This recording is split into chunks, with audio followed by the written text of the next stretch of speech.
આપણે બનાવીશું પીંડાનું શાક. તેલ નાખીશું, તેલમાં રાઈ નાખીશું. રાઈ ચડી જાય પછી આપણે નાખીશું હળદર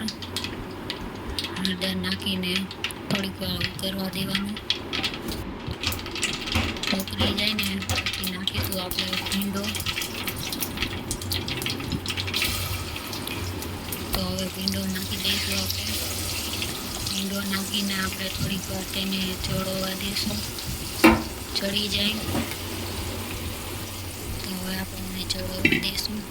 ચડી જશે પછી આપણે નાખીશું મીઠું અને બેસવા નહીં દેવાનું, હલાવા રાખવાનું થોડીક વાર.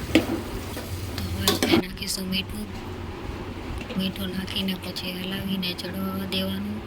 પછી નાખીશું ખાંડેલું મરચું નાખીને થોડીક વાર હલાવવાનું.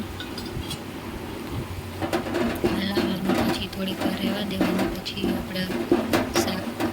તો હવે આપણે આમાં નાખીશું આપણે લીંબુનું એક પાડું નાખવાનું, એટલે ખાટું મીઠું શાક મસ્ત થશે પીંડાનું અને ચીકણું પણ નહીં લાગે. તો જુઓ ગાઈસ, આપણું શાક કેવું સરસ મજાનું થઈ ગયું. લાઈક કરો, શેર કરો અને કોમેન્ટ